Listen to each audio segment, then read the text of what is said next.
Hey everybody, it's Annette. I'm going to go over some of the plants I got at a animal rescue sale today, plant sale.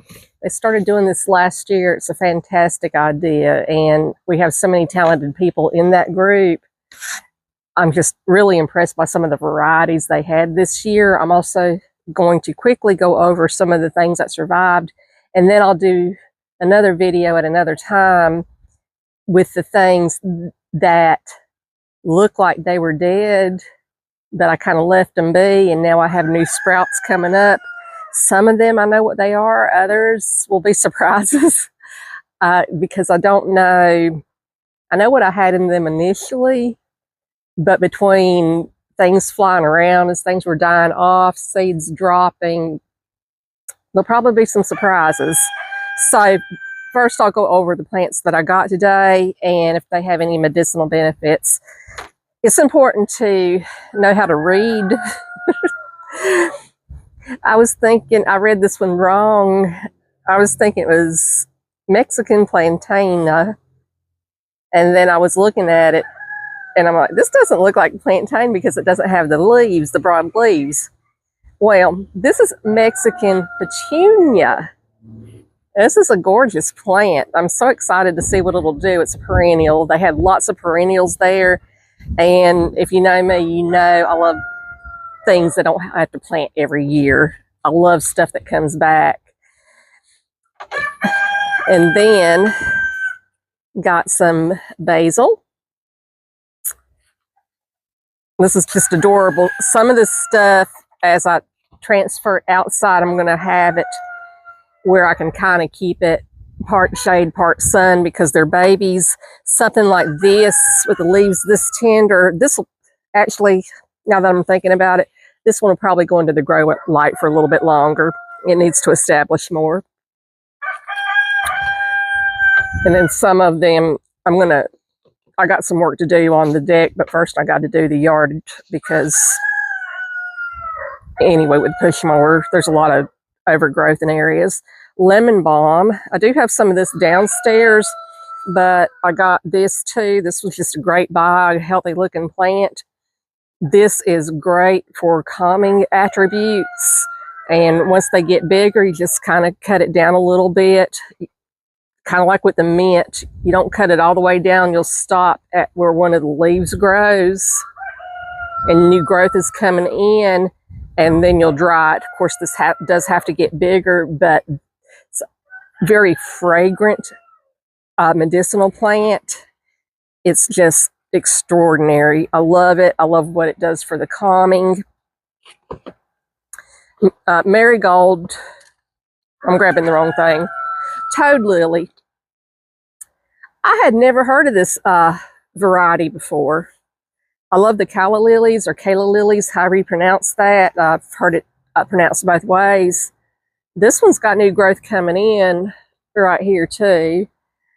So this one, it looks like, it's also from what I read, a perennial, and the leaves of the flowers, beautiful colors, and they have spots on it like a frog. So I'm really interested to see where this one goes.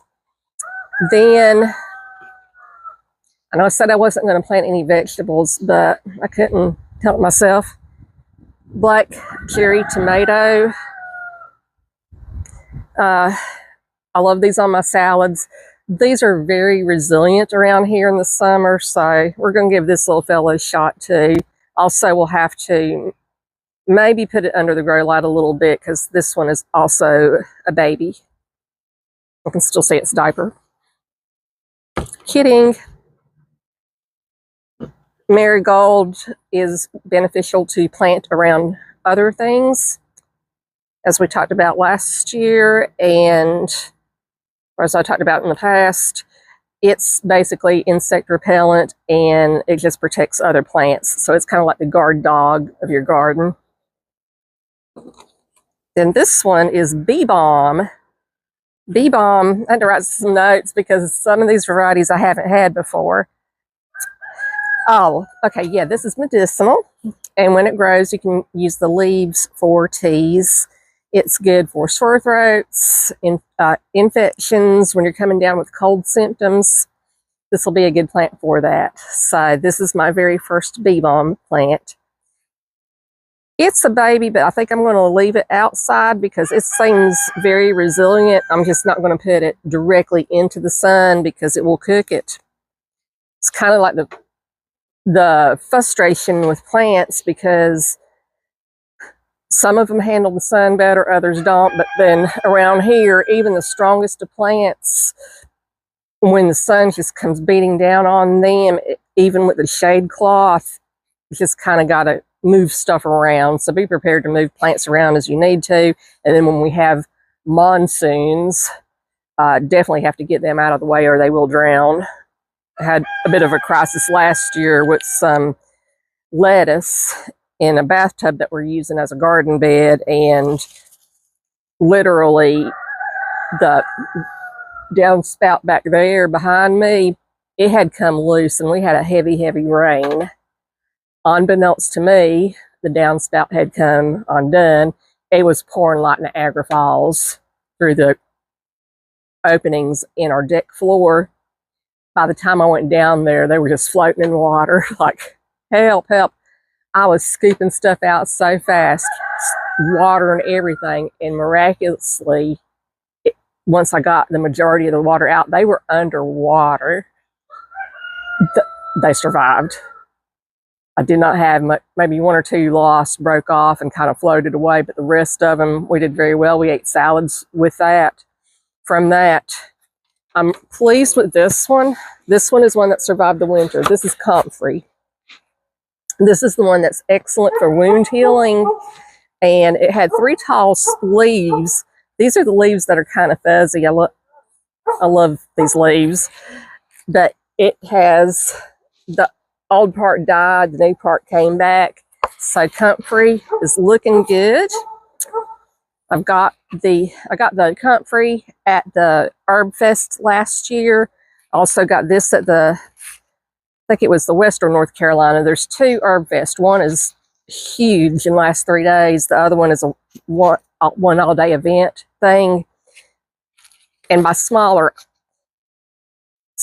than the Herb Fest, but it's huge still. So either festival, the Herb Fest, Western North Carolina, the annual Herb Fest is going to be next weekend, Friday, Saturday, and Sunday, all day. I think 8:30 to 5.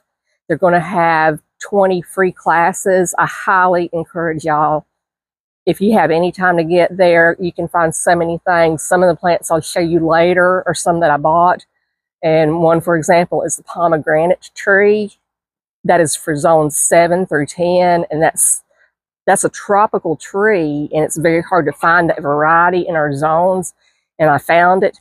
It survived the winter. Of course, I kept the frost cloth over it. It did really well. So this one is the mullein. You know, I'm a big mullein user for the allergies. So this one did well. Died back a little at the bottom, but the leaves are thriving. It's doing well in the sun right now. Again, you kind of have to play musical plants, depending on what's going on with rain, heat, until they're very well established. And I've even seen some very established plants, they can't take a beating. You'll have to put shade cloth or something on them after a certain amount of time and really watch them. So just be mindful of that if you're dealing with going from what I call hell degrees to monsoon.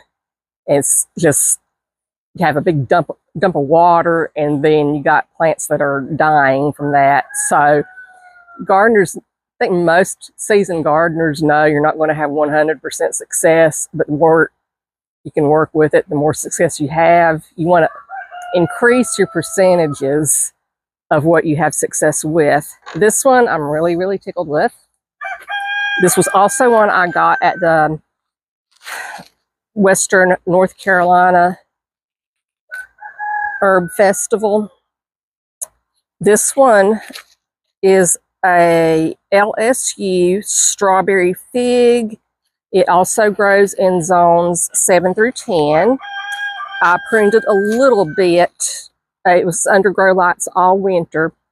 And I just pruned off some of the dead a little bit. I will be putting it into the ground, but it's coming back. You can see the new growth on it. I'm going to put it outside by the other fig to have pollinator friend, cross-pollination, whatever plants do or germinate. They're going to share whatever they got to share to help one another.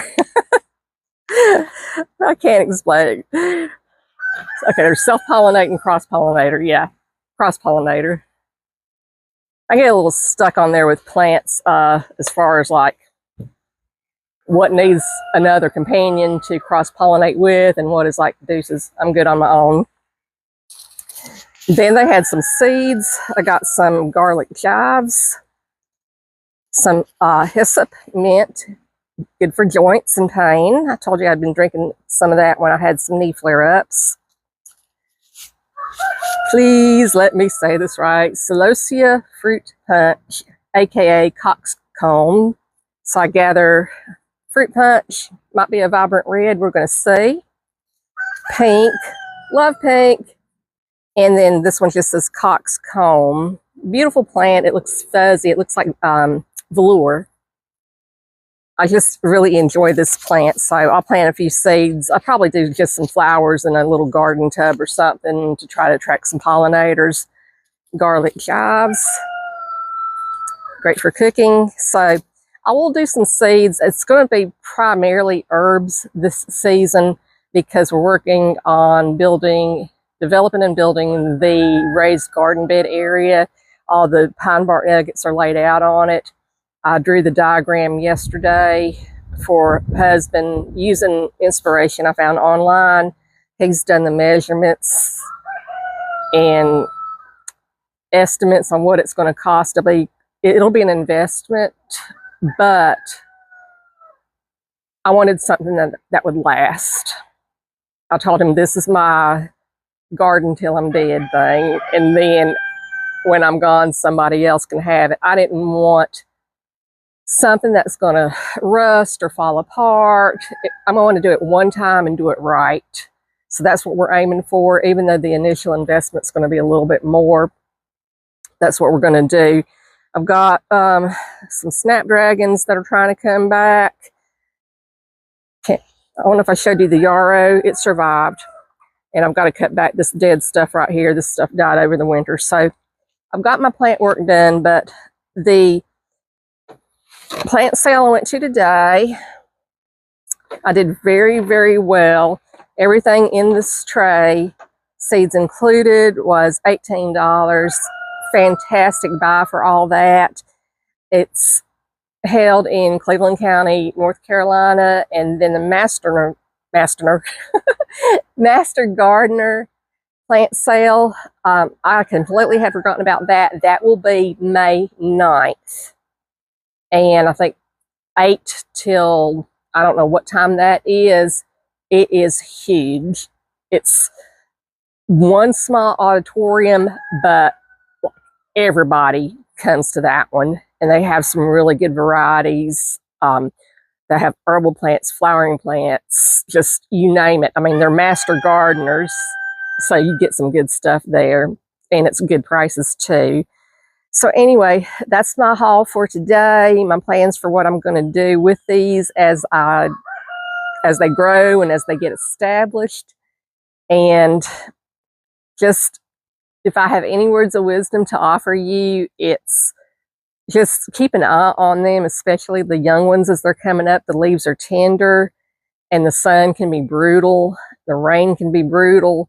And if you're okay with like realizing that wherever you have it to start off with, you may have to move it several times, you'll be able to do this. It'll be a piece of cake. So take care. Happy growing out there, everybody. Love y'all.